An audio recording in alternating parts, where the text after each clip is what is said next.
Welcome back to Houston Raceway Park. It is the Matco Tools Supernationals, round number 3, the semifinals.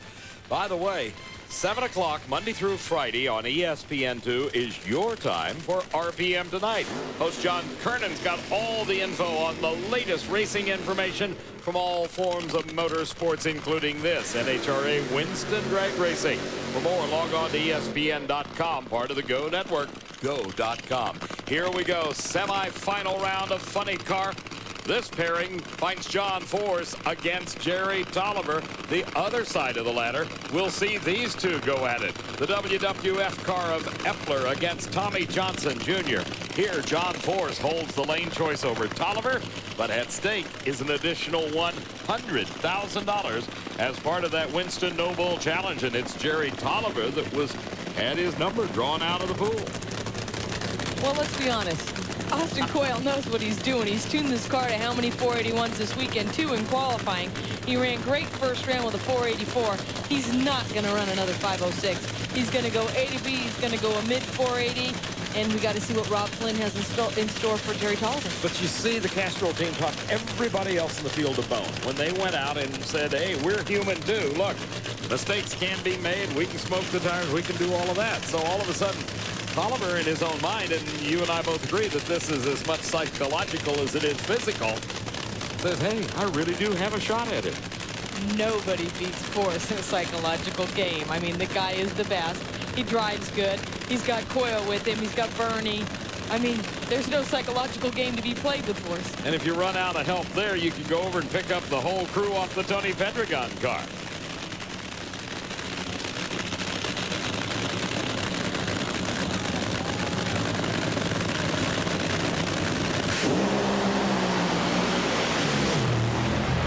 Got out of it, and when he did, he went straight up in the air, and exactly right, Shelley. 491 at 312 miles an hour, not about ready to spin the tires at the 1,000-foot mark as they did earlier. Tolliver gave it all he had. Watch this replay. Both cars left good. They had good 60-foot times, but then something happens to Tolliver's car. He pedaled it. It probably shook, meaning it was going to lose traction. He got out of it. When he got back in it, look at the front end up. He finally had to lift. I mean, you don't want to see a blowover in a funny car. He doesn't want to be the first, and that's why he lifted. It was continuing to go up. I mean, he could have stayed in it. And watch this now from the high-angle camera. Right when he pedaled it and he got back on it, the front end went way up, kept going. He had to lift. Nothing he could do.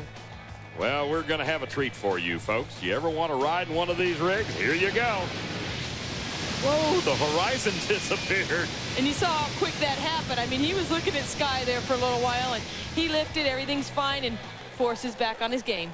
Let's go down to the far end of the racetrack. Here's Alan. John Force, you might have shown you were a little bit human in the last round, but you're definitely back this round, 91. Yeah, have to watch old Tolliver. He'll throw a curve at you, and he's right up there. I love racing. Old Tolliver, WWF, right there in the final, got after me, and you know, what can I say? Little down, little up. Little kid named Matthew got hurt in the pits right before we ran, and everybody was really concerned. So if you're watching us tonight, Matthew, you pumped old Johnny up for this round. I want to thank you, kid, and you're going to be okay. We love you. Trying to win one for Matthew. Bill Stevens? I'm with the coach, Joe Gibbs, the owner of Tommy Johnson Jr.'s Interstate Batteries car, going for 4 straight final rounds. Not exactly 3 Super Bowls, but pretty good. I'm proud of all the guys. They've done a great job for Interstate Batteries, MBNA. So hopefully we get Interstate Batteries in the finals here. We don't see the coach very much, but it's always great to see him at the drag strip.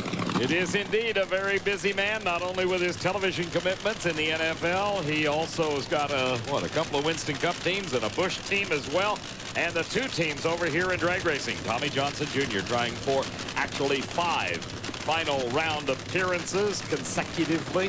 Epler had lane choice, but these guys have been in the final round 4 rounds in a row. This would be a good race.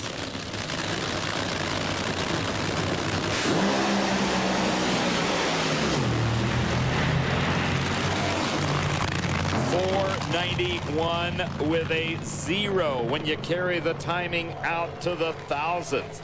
So it'll be John Force and Jim Epler, and if my calculations serve me right, I do believe Jim Epler may have earned himself lane choice with that 1,000th of a second 0. 310 miles an hour the speed for Epler. Force is going to think the WWF just never goes away. Tommy's car immediately went up in smoke. He got back on it. It went way over revved. Probably hurt the motor. He kept it over there. Nothing he could do. Picture perfect run for Epler. And nice to see a new car in the final round. Wayne Dupuy, the head wrench over there on that WWF team, earning his keep. Look at that. You were on board as they went through the quarter mile at 310 miles an hour. So now it will be Force and Epler in the final round. How about this? Good matchups indeed. And Epler does hold the lane choice by 3 thousandths. We're coming right back.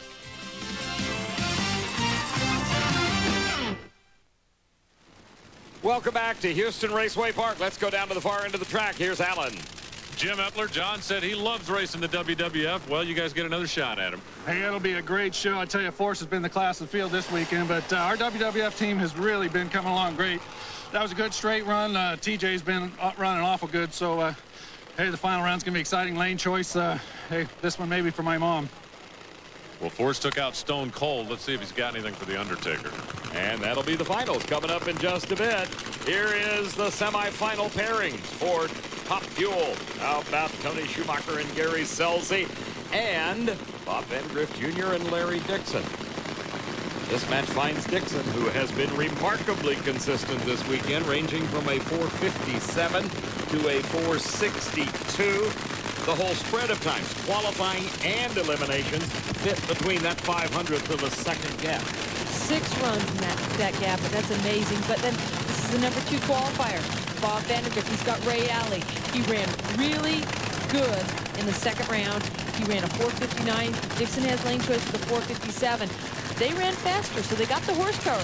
It's just going to be all-out racing. It's going to see who's got the most horsepower and who can hook it up. Historically, you watch a car run consistently good, and then all of a sudden, somewhere it just goes away. And, you know, you tend to think that the crew chief, like that man, Ray Alley, tries to hop it up just a little bit too much. Of course, it could be a thing like Kenny Bernstein had. It was a broken clutch linkage that prevented him from getting the car into reverse and unable to back up in round number 2 racing.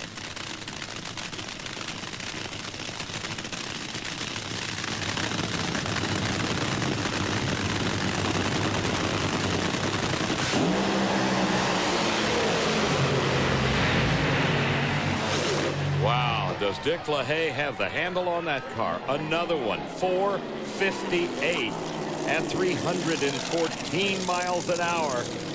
Don Prudhomme's Miller Lite machine, and you're looking from our high-angle camera right at the finish line.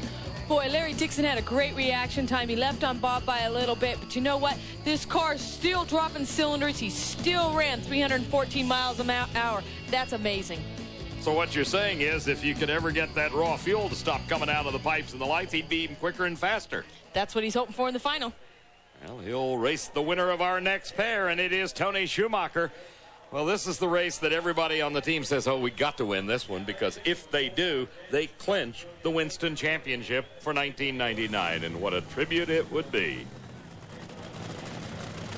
The opponent is Gary Scelzi. How do you count out the quickest car on the ground? You can't. No way that you could say Alan Johnson doesn't have an idea how to make it run quick. He's already gone 451. Yeah, but we're talking the quickest against the fastest.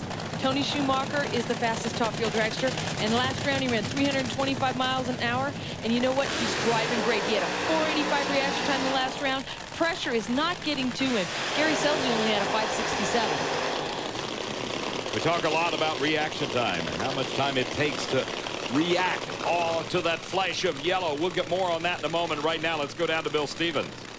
Mac, if confidence means anything, the Schumacher team definitely has an intangible advantage. They are sky high. I just spoke to Don Schumacher. He says that everything they've worked for this year has led up to this moment. I asked him what he thinks they'll need to win. He said a 452, and that, by the way, if they get it, would match Tony Schumacher's career best.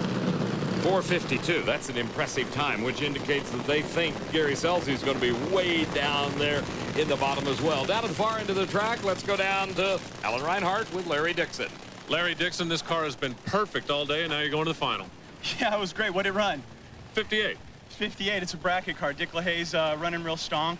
I want to say hi to Allie at home, and we're praying for Greg Moore. I hope you get better, buddy. What did it run? Who cares? The light came on in your lane. Cares a lot when you have to decide, am I going to want the lane choice or not? We talked about reaction time. What do you think is a good reaction time for a top fuel driver? Anything in the 480 zone is really good. That's what Tony had, 485. I mean, any quicker, I think you can chance red light, and you don't want to do it.